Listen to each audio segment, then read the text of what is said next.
Fire.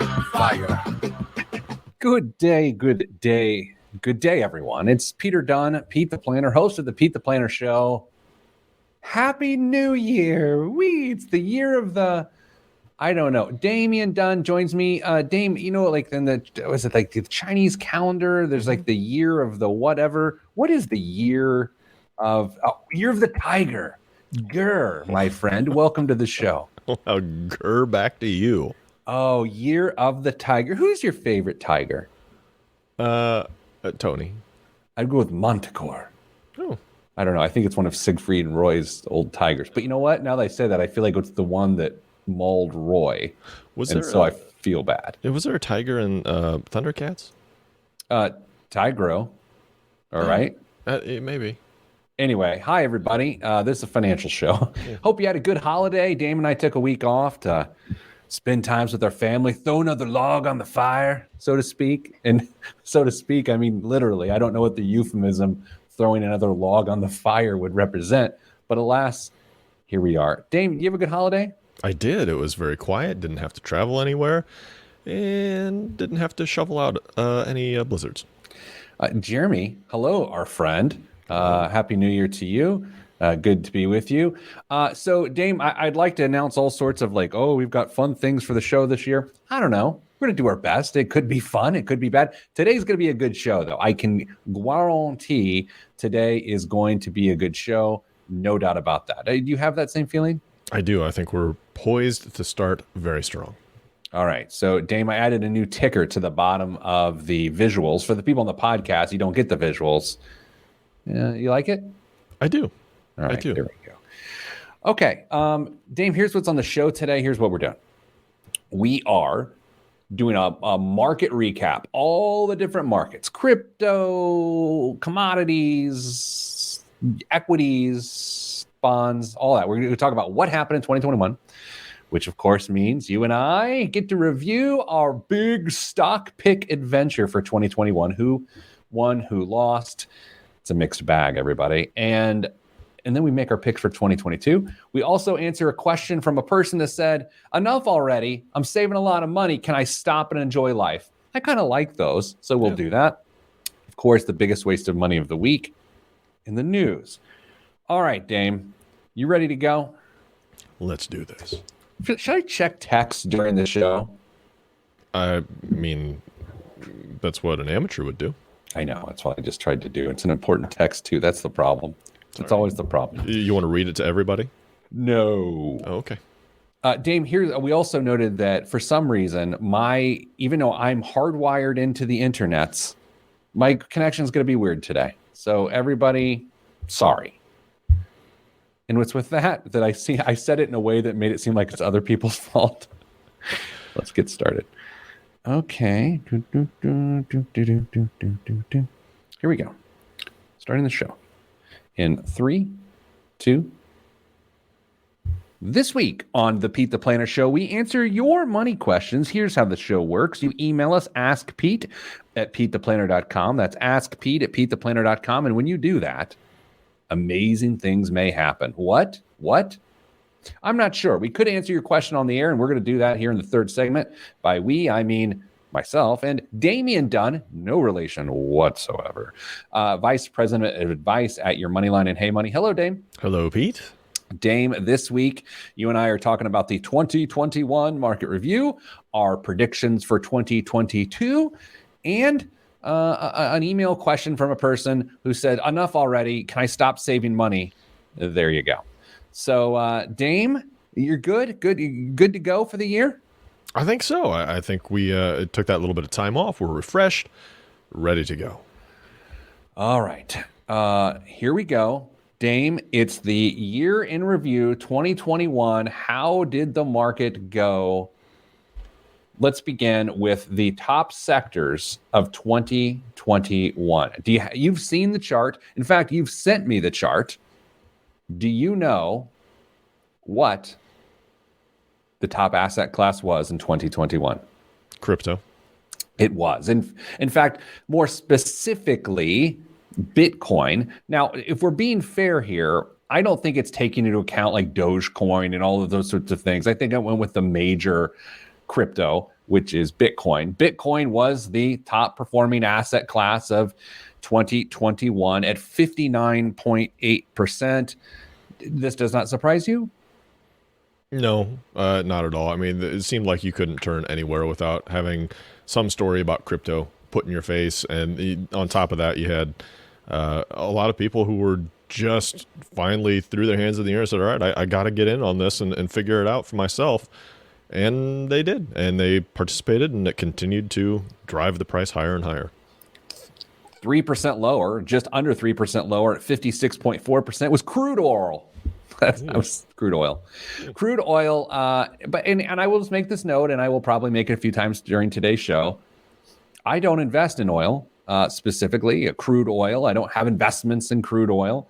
I also don't have investments in Bitcoin, which is to suggest just because it might get good returns or there's, it's a speculative thing. It's just not for me. That's okay. This show isn't necessarily for you to adopt my investing style. It's to come up with your own.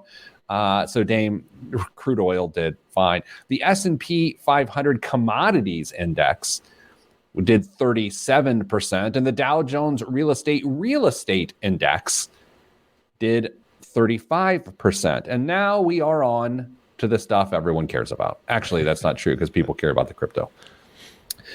The S&P 500 was up 26.9% last year. Dame, wow. Yeah, that's, I'd like to say that's not normal, but if we were to look at the previous 10 years or so of returns, it's not out of line with what we've seen over that course of time. Good year to be in indexes. Yeah, so Dame, I like the S&P 500. It's such a weird statement. It's actually a meaningless statement. What I'm saying is I am comfortable with the returns that the S&P 500 consistently provides. That's what I'm saying. Yeah, you don't have to try and pick and choose winners and losers as you're going through. You are making a bet on these 500 stocks, the U.S. market at large. And if you can be consistent enough or the economy can be consistent enough over that time period, you're going to be just fine. Will the S&P 500 struggle in periods of economic turmoil? Yeah, well, we saw that last year during the very, very brief, I guess that wasn't last year, it was 2 years ago that we had the very, very brief drawdown. But the S&P 500 as a whole is used as a core holding in many people's portfolios for a reason. It's consistent and has very nice returns. I have been in the financial business for over 20 years. I am comfortable averaging 8% long-term on my entire portfolio. I am now going to read you the annual returns for the S&P 500 starting in the year 2011. Please. Okay? Yes. 2011, it returned 2.1%. Yeah. 2012, 15.89. In 2013, the S&P 500 gained over 32%. In 2014, over 13%. In 2015, 1%. In 2016, 11.96%. 2017, nearly 22%. 2018, it was down just under 5%. So that's the first down year we've discussed. 2019, a robust 30%. 2020, the beginning of a global pandemic, which is now in its third season, 16%. And then 2021, nearly 27%. Dame, this works out to a 5-year annual average return of 17.5% and a 10-year average return of 16%. How long does that keep going? Forever, Pete. We're making the call today. We're making the call today. This is not constitute financial advice. Please consult your financial advisor. We're going to have periods of up and down. And if you look, if you're in the financial industry and you listen to the talking heads and the people who are in the know, they all pretty much universally say that stocks are going to slow down drastically in the next, I don't know, whatever time period you put on it. But these are also the same people that try and pick winners and losers every year, and they fail miserably at that too. So how long is this going to continue? I don't know. But this also really builds the case for a well-balanced and diversified portfolio. I have to note that in the end of 1999, the market was averaging 19% on a 10-year look. Okay, so then, which is higher than what it is now.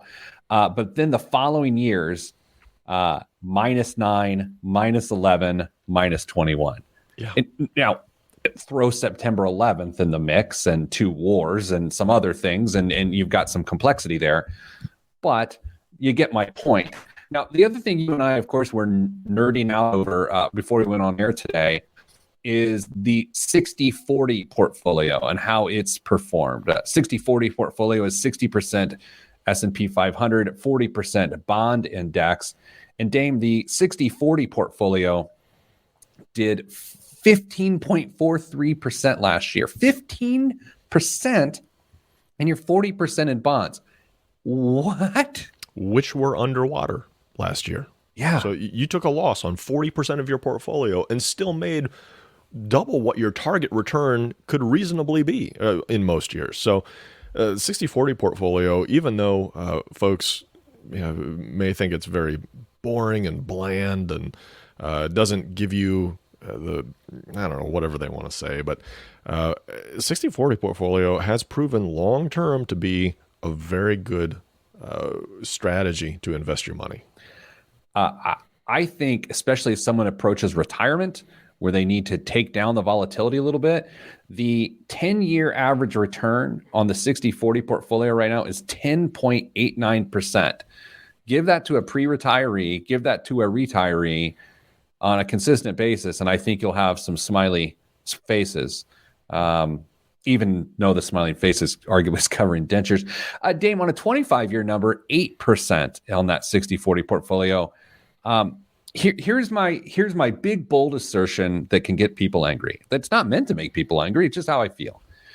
With the 60-40 portfolio doing that and stocks averaging 17% over the last 5 years, 16% over the last 10 years, this is specifically why I do not involve myself in cryptocurrency. There's no point. What's it matter? It doesn't. You don't need it. And so I'd rather have something I can rely on consistently as opposed to that.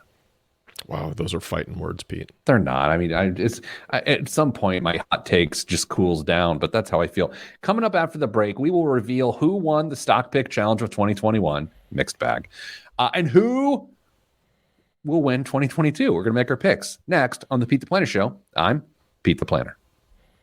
Oh, there you go. There you go. One down. So, you look at it that way where 1999, we were at those high levels. And then you look at those 3 nasty years after the fact.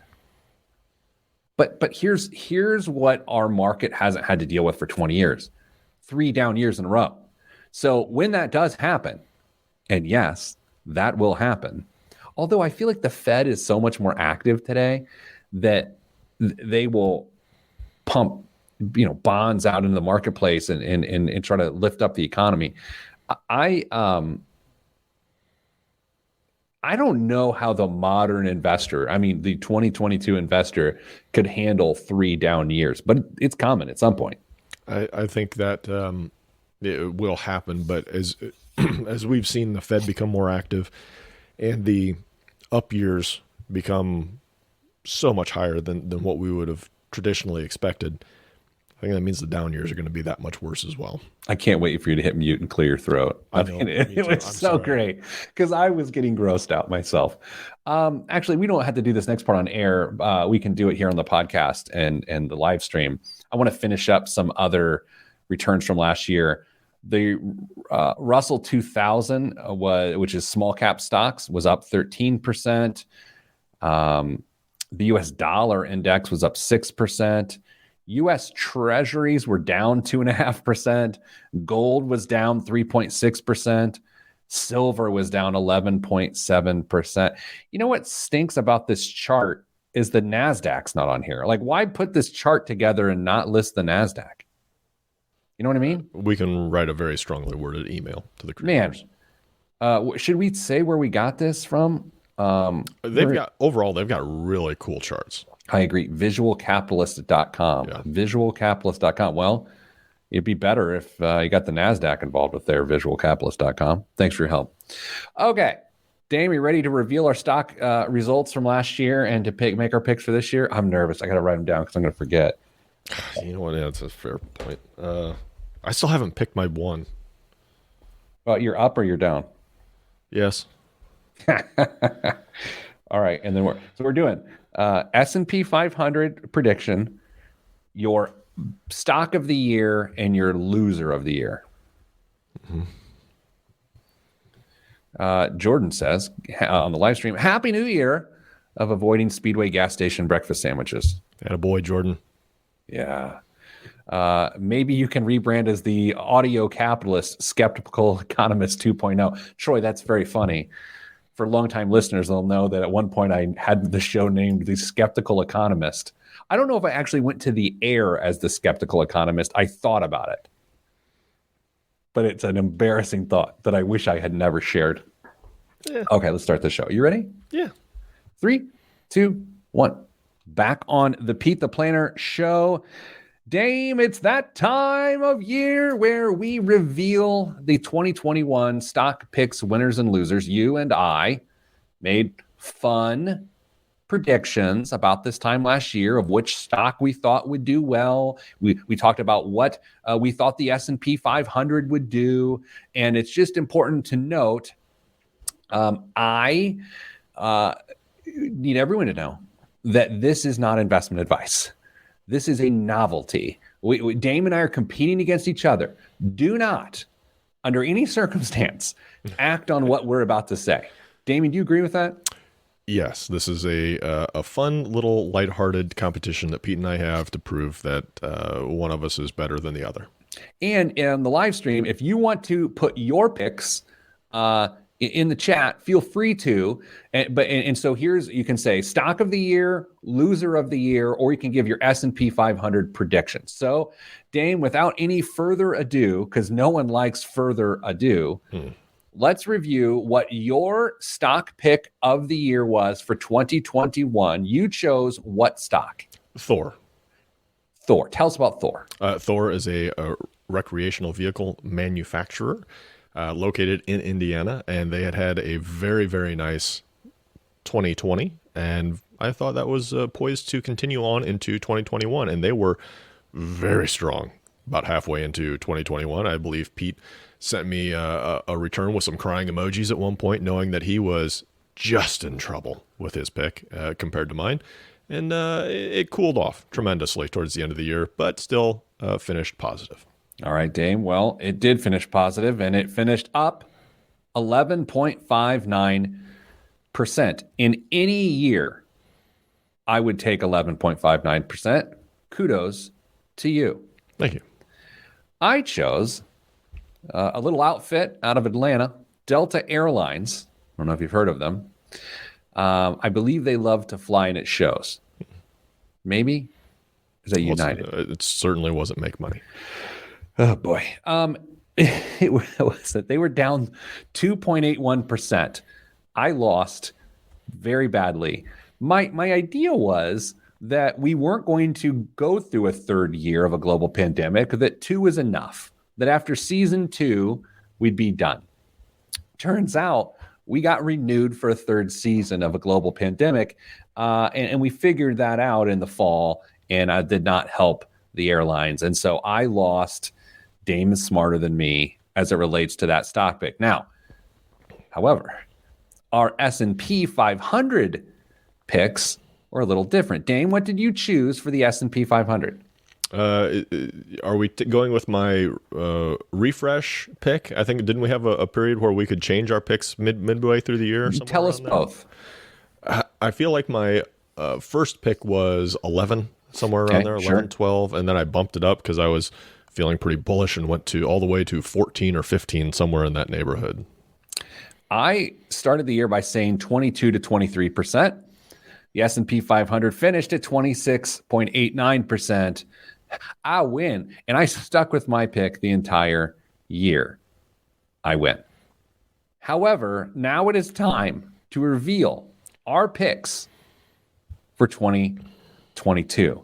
This year, we are adding a loser section And so, Dame, do you want to begin with your winner pick? Boy, I almost feel guilty doing this. I am going with, out of a number of choices, Berkshire Hathaway. Really? I am.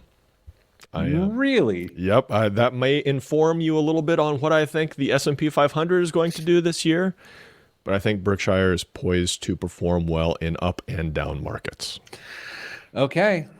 My winner of the year. Oh man, I'm on the fence. Jeremy, our pilot friend, wants me to double down and say Delta again, I kind of want to. However, I'm going Cushman Wakefield, commercial real estate. Cushman Wakefield. Okay. So that's the direction I'm going. Note it, everyone.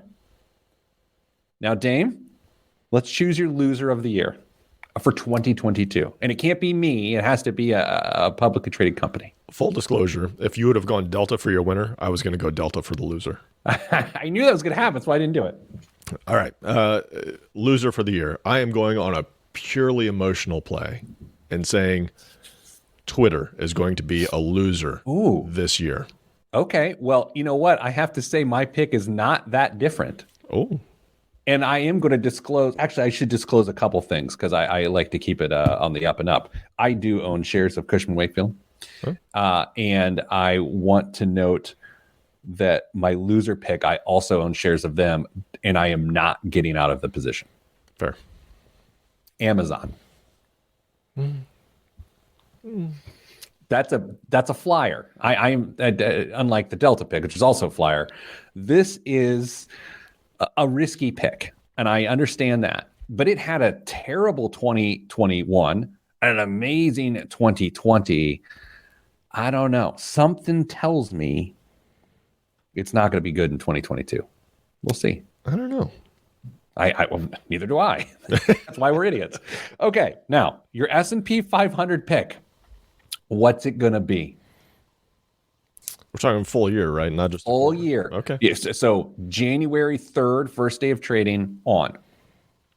S&P 500 will close this year up 4%. Okay. We have a different answer.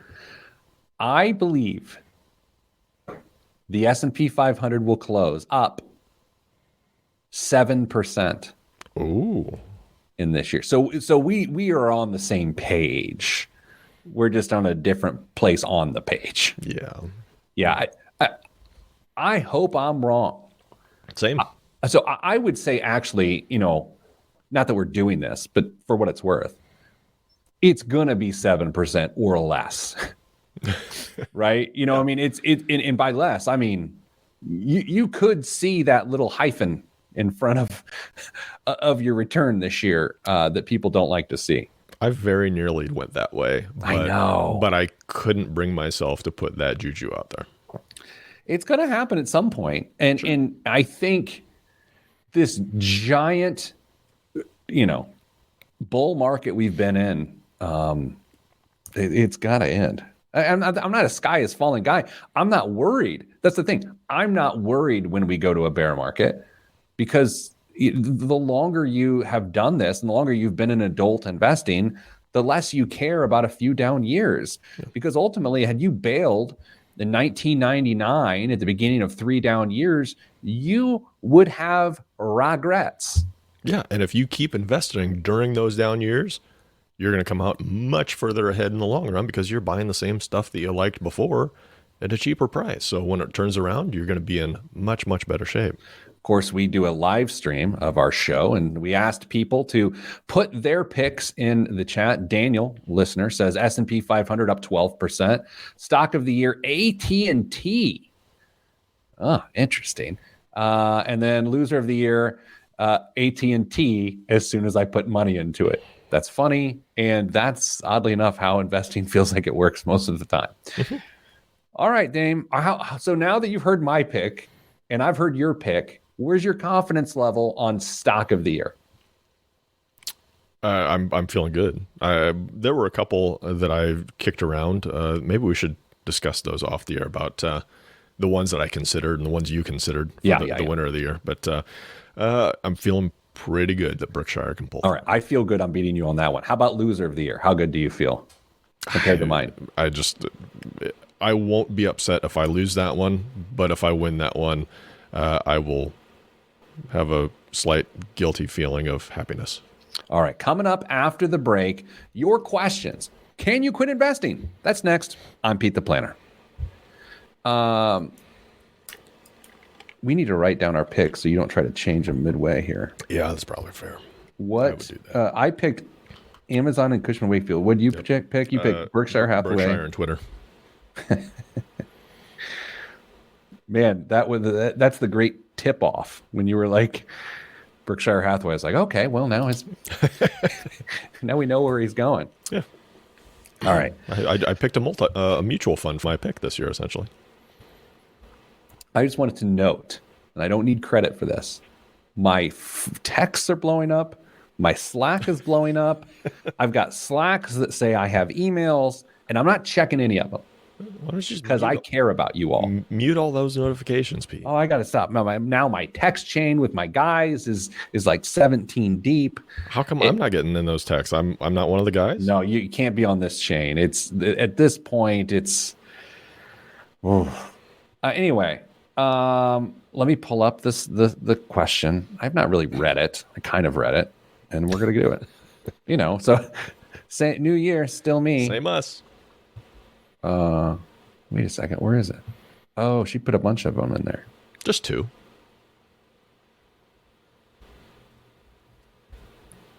Okay. Got it. Here we go. In 3, 2, 1. Back on the Pete the Planner show. Dame, every once in a while people email us and they want answers. This week, we got a question from someone who needs answers. His name is Matthew. Dear Pete. Oh, actually, it says, Hola, Pete Edam. That's you. I have written in a few times and always enjoy hearing y'all's opinion. Oh, man. He's got to be from the South, right? Yeah. I don't believe I have ever heard you talk about what I'm going to ask, so I figured you may enjoy the question. My wife and I are 27 with a net worth of $215,000 American dollars. Oh, they've probably really enjoyed the last 10 years of the S&P 500.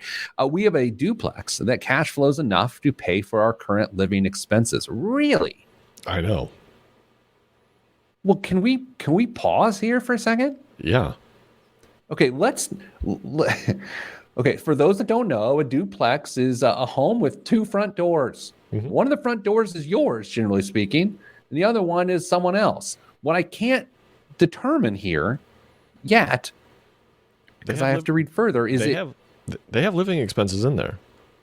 No, what I'm saying is, do they live in one of the doors, or do they live somewhere else, and then they've got two doors that other people use? I think they have 2 doors that other people use. Okay, that changes my surprise here, because to live in one of the doors and then have someone else to live in the other door, and the cash flow to be so aggressive that cash flow not only pays the mortgage for the whole thing, but then covers all of it. Has to be 2 separate doors. I continue. Does everyone know what I'm talking about there? Or did I just go crazy? I'm still making sense, right? We'll put it in the notes. Okay. We have a duplex that cash flows enough to pay for our current living expenses, $25,000 in cash for personal real estate emergencies, and so I got to think that's separate then, the way they said that. $170,000 invested in the market, $86,000 in traditional, $52K in Roth, and $32,000 in non-qualified. My question is, at what point can my wife and I slow down on investing and either work less or simply splurge a bit more? We make around $105,000 per year, and we are able to live well on $3,500 per month because we're in a low-cost state. I can tell by the y'all.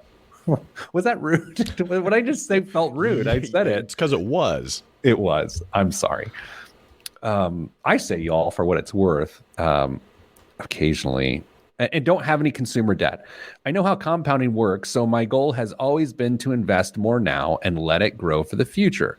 With such a long time horizon, there are many life factors that can't be taken into account just yet. But just say we never invested another dime. Are we crazy? Side note, our goal is to max out Roth IRAs until we retire. Just curious on your thoughts, Matthew. Okay. What do you think? You're the professional here. I don't know what I am, but you're professional. What do you say? If you go strictly on the math, okay, and if you've got a calculator close by, Pete, no, yes, no, yeah, I do. Oh, am I supposed to do math? I mean, you can if you want. Okay. If not, we'll ballpark this. I'm reading my text now. Good. Okay. 170,000 invested in the market. They're 27. They've got roughly what, 4 doublings? Yeah. Reasonably. Yeah. 340, 680, 1360, 2.7 million. 2.7? Yeah. Okay. Not a bad sum.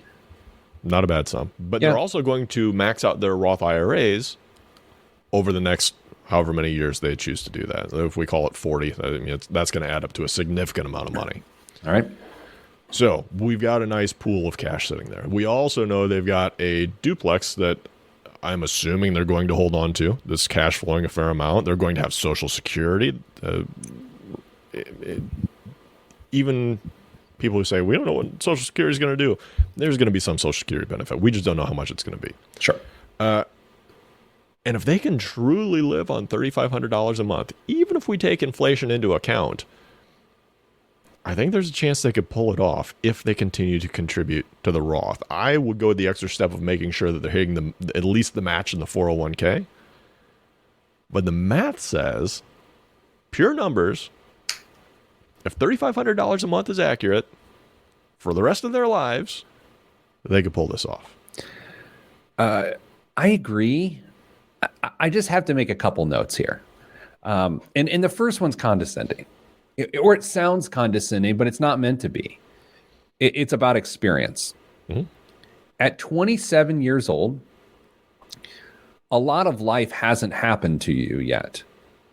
I mean, you arguably have had some ups and downs through childhood and adolescence and into young adulthood. But, and I'm not to suggest that what you've been through has been easy. I'm just saying there's a lot of adult life left to go. And what I know about adult life, even for the well-planned, is it can get real detoured real fast. And so if a person chooses to increase their lifestyle and invest less than they normally are, in a vacuum, cool, awesome. The math works. Dame, you just said the math probably works. But I would note that the decisions can't at all feel permanent. Mm-hmm. Because if they do, or if you even go into it like, well, yeah, we did it, it almost has to be as temporary of a decision to pull back on investing as the decision to invest so aggressively had also been. Because otherwise, when life does happen, you're going to be in trouble. So it started off as condescending and ended up being rather wise, but I will say this. At some point, maybe you have a family. Maybe one person wants to stay home. Maybe you want to travel around the country out of a van and sleep on an air mattress. I don't know. I don't. But if you do, flexibility is what allows that to happen. I have no problem with them splurging. And not to get weird here, Dame, I think the connotation of splurge for a 27-year-old in this position and the connotation of someone maybe 20 years their senior is completely different. So I'm focusing on the word splurge. What does that really mean and how will that impact the finances? That's a question they're going to have to answer for themselves. If they can maintain this lifestyle, I mean, and what you said is increase your lifestyle a little bit. Well, that's where things start to get a little hairy. I mean, they've got to keep that in check. But if they can maintain a relatively conservative lifestyle, $3,500 a month, they've got a shot at pulling this off. But if they do have extra money that they're not consuming in their lifestyle, what do they do with it? Do they buy more duplexes? Do they start putting it into a non-qualified account and use that for, man, the sky's the limit at that point. You can have some crazy uses and crazy goals on that non-qualified account, whether it's, you're going to give a bunch of it away charitably or you're going to save it for a rainy day or You want to spend it all once every 5 years on something nuts, as long as it's not something that you are using in your daily lifestyle, inflating the dollars that you need to live month to month. Man, just having a fun fund set aside, or a charitable fund, whatever you want to use it for, would be really, really appealing to me. And if things go sideways in the markets and that nest egg that you've got sitting there doesn't grow as fast as you thought, you've still got some other money set aside that could be rediverted to your retirement later on. I will note that live stream viewer / listener Jeremy weighs in with, y'all know they're going to have to spend more as they get older, especially once the kids come.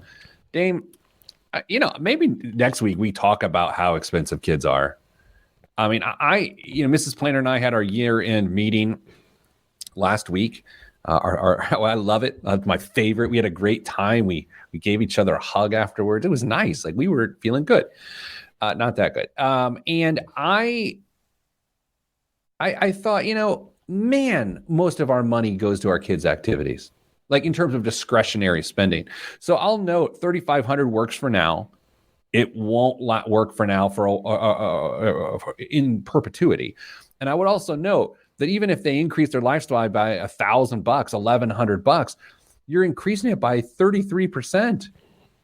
That's a lot. And you can get a lot done by spending an additional $1,000. It's those habits you form that I guess really are the difference. All right, Dame, here's what we're going to do. The very first BWOM of the week of 2022 is next, along with current events. I'm excited, and I'm starting the year on a positive note. This week's BWOM is the best use of money of the week. And that's next here on the Pete the Planner Show. I'm Pedro the Planner. I have 3 people in my life who've called me Pedro actually 4 on a consistent basis. Okay? Mm-hmm. My friend Don, my friend Paul, mm-hmm. my grandfather, Grandpa Dunn. Really? And Ted. Those 4 people call me Pedro. Interesting. I've heard Paul do it. Yeah. But Sarah and I, Mrs. Planner and I, over the holiday, Ted calls me Pedro all the time. And I just said, the other main person that calls me Pedro was my grandpa. And I think that's interesting because nice. Ted met my grandpa. My grandpa passed away in 2014. Ted was born in 2012. So he didn't really know him, Yeah, that's nice. It is nice. It's sort of a nice thing. I'm not going to tell him that, though. No. Are you ready for BWOM? Yeah, I'm really curious to see what the best use of money that I could be spending some cash on this week is. We talked about it yesterday, actually. Oh. In your employee review, yeah, only one of us cried. And I'll note I didn't cry for that long. No. I mean, you got to let them down easy sometimes. All right. I know I'm going to be doing it for the next 2 hours after this here show. Oh. Answering all these texts and emails and Slacks. You're just so popular. I don't know. I'm wearing a quarter zip today. Quarter zip sweater out of respect to Chad, our coworker, king of the quarter zip, and the Manning cast too. I thought we gave somebody else that moniker of king of the quarter zip. We did? Maybe not. I don't know. I don't know. All right, you ready to go? Yes. 3, 2, 1. This week's biggest waste of money of the week right here on the Pete the Planner Show is, every once in a while, I don't do biggest waste of money. I do best use of money, and today I'm going to do that. This week's biggest waste of money of the week is the Solo Stove Bonfire. There's no better way to create good moments and lasting memories around a fire. The Solo Stove Bonfire pushes the limits of airflow efficiency and minimalist design, reinventing the backyard experience so you can get outside and have a roaring, smokeless fire in minutes. Solo Stove's signature airflow design, trademarked, creates a super efficient burn that is mesmerizing to watch. Rising hot air and the absence of oxygen created by the combustion pulls air through the bottom vent holes. This airflow fuels the fire as its base while also providing fuel for the secondary burn to minimize smoke. The unit is made of entirely of 304 stainless steel and just under 20 pounds. The Solo Stove Bonfire is easy to transport for a perfect evening in the backyard, at the campground, or at the beach. Dame, I got one of these for Christmas, and boy, oh boy, it's amazing. It's 279 American dollars. And for my father-in-law who spent that money on me, thanks, Jim, because it is incredible. I spent most of my break on our side porch area. It's a covered porch, but it's not screened in or anything. I don't know what you call that, but it is covered, and it's got a ceiling fan. So it was like nothing degrees out. I was ripping through firewood, and then I had the updraft of the fan going on. So I like superheated our porch. Now, is the white paint of our porch a little sootier than normal? Yeah, but I'll deal with that in the spring. Damien, I got lost in the visuals of this beautiful fire. It is incredible. Where do you buy your firewood in northern Indianapolis? Oh, I was hoping you wouldn't ask because it's complicated. Oh. And here's why it's complicated. I've had a gas fireplace my entire life, like from a kid as a homeowner. So I don't typically build fires. Like, I don't know what to do. So I'm just going to like Lowe's or Home Depot. I bought some woods from Menards. And it's like, so now I started looking online at like bespoke firewood. And I know like a real human goes out and just fells a tree. Uh-huh. I have to note, since we're talking about this, one of my favorite people in the world, well, actually two favorite people in the world, former co-host of the show, Chip, my good friend Chip, who is blowing up my text message right now, and his father, Howard. His dad is one of the world's foremost amateur experts on firewood. He was a pilot, like a military pilot, and he would drive to go fly a mission in his Porsche, and on the way pull his chainsaw out of the boot of the Porsche and fell a tree, fill the little trunk space with firewood. And so when he'd get done with his mission, he'd have firewood to go put. It's the wildest story in the world. I just love that there's someone who loves free hot firewood as much as Howard Maxwell. I need to know more. Oh, I have a good story for you. Yeah. Dane, what's in the news this week? Younger Americans are paying a lot more in banking fees than older generations, according to a survey from Bankrate. Gen Z adult checking account holders ages 18 to 25 pay an average of, Pete, this is a guessing game. How much do folks ages 18 to 25 pay per month in routine service charges in their banking account? $12. 19. Oh, ATM, a little high. Yeah, ATM and overdraft fees. The service charges, ATM fees, and overdraft fees. Millennials, ages 26. Wait. You were including overdraft fees in that? Yeah. You didn't give me that information. Okay. You said routine fees. Routine. Yeah, okay. So maybe I didn't read beyond the first comma. I'm sorry. Well, who are you? Me now? Yeah. So, okay. Same question, same categories, Okay. ages 26 to 41. $16. Right on the money. Wow. Is this the first time in the history of this program I've ever been right? Might have been. Oh my God. Mark your calendars, everybody. Gen Xers, that's ages 42 to 57. By the way, how much did they pay? $9. 4. Oh, I knew it was And baby boomers, 58 to 76. nothing. Two. 2. Yeah. Oh, I was right again. Yeah, no. This is the best year ever. Let's end the program. Younger consumers are also more likely to pay monthly fees, with 47% of Gen Z adults saying they fork over money every month, and 35% of millennials saying the same. Meanwhile, only 19% of Gen X and 15% of baby boomer account holders pay monthly fees. The average overdraft fee for checking accounts is $35. $33.58, a record high.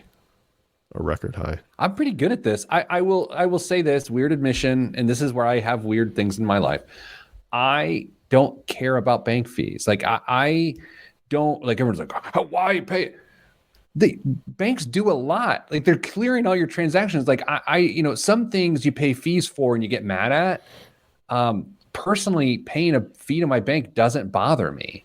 It just doesn't. It's, like I said, dumb statement, because people are going to say, well, if you don't have to pay it, why pay it? I don't want to find a bank that you don't have fees. I'm okay with it. Dumb statement. Yeah, I think that might be a bigger city perspective, because I can tell you in rural areas that ain't going to fly.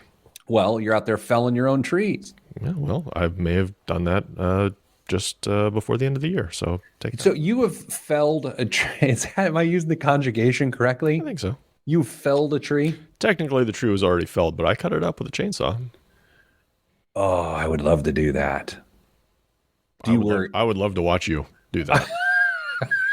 We could do a live stream. Pull up a lawn chair, a nice cold beer, and we can count on which limbs, tree or yours, hit the ground first. For someone who is not like actively outdoorsy, I'm kind of outdoorsy, although I do have another weird admission. I think I've only gone camping once, and it was in college, other than on a mountain in the Pacific Northwest, which I guess that counts as twice. But like as an adult, I've never camped. Playing basketball in the driveway does not count as outdoorsy. No. I have a pocket knife. Oh, what? And because my father-in-law also bought me an axe, a camp hatchet, to help whittle the wood. What do you do? How do you chop a wood? Do you ever sharpen that? I've just got it the other day. Oh, to feed your stove. To feed my stove. I will note this: the Solo stove, while amazing, it goes through wood like I go through Rice Krispie treats. Holy cow! I would go through an entire, what do you call a cord? I got to learn all these new terms. Like I got a bundle, a rick, or a cord. Okay, Let's play a game of what is more, a bundle, a rick, or a cord. I don't know. Oh, you don't know? I've never even heard of a rick. I don't know. What else is in the news this week? I can't wait for trees to start showing up missing in your neighborhood, and the HOA has Can you imagine my HOA? It's like, someone cut down a German maple. And it's like, what? What's a German maple? All right. Detroit-based General Motors has been the top-selling automaker in the U.S. every single year since 1931. But even Cadillacs lose their shine after a while. Toyota dethroned GM as the number one automaker in the country in 2021, marking the first time on record that a foreign car manufacturer has topped the list, which would make sense if GM has done it every year prior. A run of the numbers: Japan sold 2.3 million vehicles in 2021. That'd be Toyota, technically, and which is up 10% from the last year. And GM sold 2.2 million, down 13% from 2021. Toyota planned better for the shortage. They had more ships and more parts on hand to continue building those cars. So that went a long way towards them taking the number one spot. Yeah, that wasn't surprising. I mean, what is actually more surprising is that they hadn't previously had the number one spot. Yeah, that actually surprised me as well. I was taking my daughter to school this morning, and there was a Tesla in front of us, and she was like, "Do you want a Tesla?" And I was like, "No, not really." And she was incredulous of the fact that I don't want a Tesla. Like to my kids, my kids' age, at least where we live, like that is the greatest thing in the world. And I'm like, I don't get it. Anyway, that's it for this week's show, this year's first show of the year. So I'm sending good vibes. Good vibes are all that's in the budget. I'm Pete the Planner. This is the show. Yeah, she was like, "What's wrong with you?" I'm like, I don't want one. It's not my thing, you know? The car after the next one you get will be electric. Oh, so we're doing this, huh? I think it will be. Okay. So not this one that you're currently going to have to make a decision on. Yeah. 3 years. So 3 years from now, you saying my next car will be electric. Unless you go used. Okay, so I was going to make this a segment next week, but I kind of want to just talk about it now. I want everyone to think about this. Okay. Because sometimes talking about stuff like this on the radio, the audience on the radio is different than the podcast and the live stream. You know what I mean? Family here. Yeah, this is for us, y'all. Here's the situation I'm in. I've leased a car, and for the last 3 years, and by the way, it will be up in May. First time I ever leased a car. It made sense given my situation, and I've tripped into a really interesting outcome because of that. I can buy my car outright right now or in May for $26,000, the car I've just leased for 3 years. The value to sell that car right now is $43,000. So that's a $17,000 spread. And so I got options, right? If I turned in my lease and didn't take advantage of a $17,000 arbitrage opportunity, then that would be dumb. That'd be incredibly dumb. I could turn it back in as a down payment on another lease, which doesn't make sense. The whole point is I've got to buy this car and then resell it. I mean, I have to. But then the difficulty arises.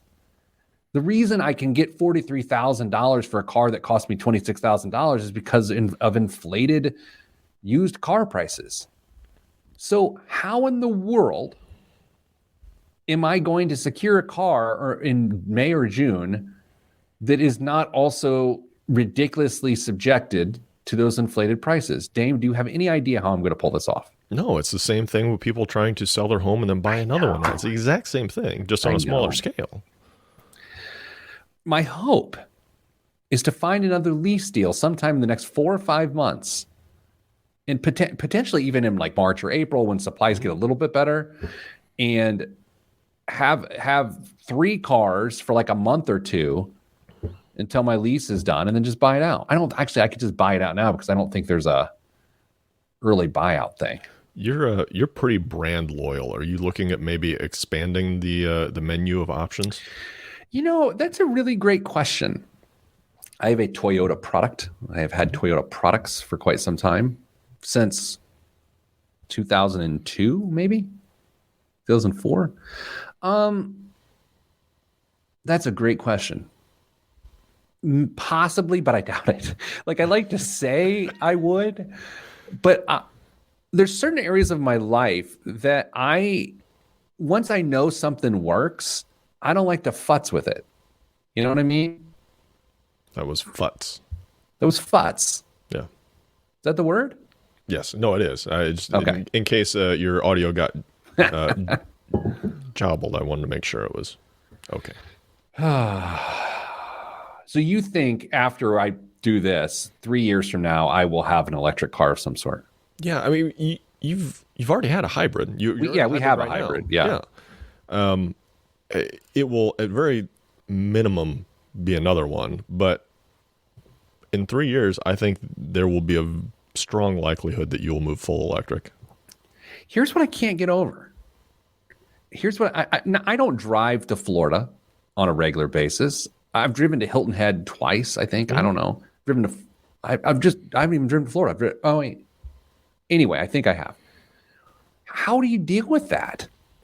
Driving from Indiana to Florida, do I have to like Chattanooga Charging Company? Like, how do you do that? If you drive a Tesla, the supercharger network's really good, and it plans out the entire trip for you. It does take longer. There's no getting around that, even if you have the supercharger stations. But it's possible. It's very, very possible. What we're seeing now is I think it's a battery company in Michigan, just replaced. They created their own battery, put it into a Tesla Model S, and they got like 650 or 750 miles out of the last one in the middle of winter, which is tremendous.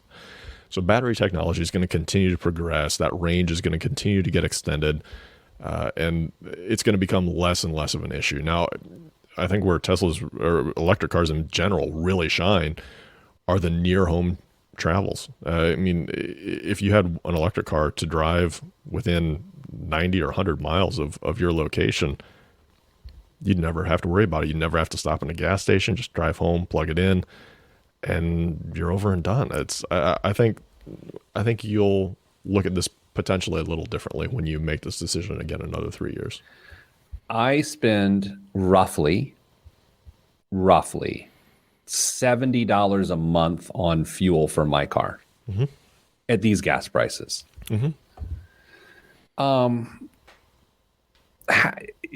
Charging, like my electric bill's not going to be higher than, but I mean, it's not going to be $70 a month more, right? Ooh, it depends on what your electric rates are, what they go up to, but typically no, your electric fuel rate doesn't match your gasoline rate. Yeah. The other thing is I don't want a Tesla. And I know you don't have to get a Tesla. You can get other electric cars. I have an Elon Musk problem I can't get over. It's fair. I mean, but the company you're loyal to has some fully electric They sound expensive. options. All right. Anyway, I don't know why over the last 2 months, or one point in the last couple months, I got on and looked at our iTunes reviews. I haven't looked at them in years. And one of them gave us like 1 star or something. It said, Pete just talks about how wealthy he is, which I don't actually feel that way. But I do feel like the last 10 minutes may be there. Well, guess what? They're not listening to us anyway, so it Good really point. doesn't matter. Show's not for you. Yeah. Here's the thing.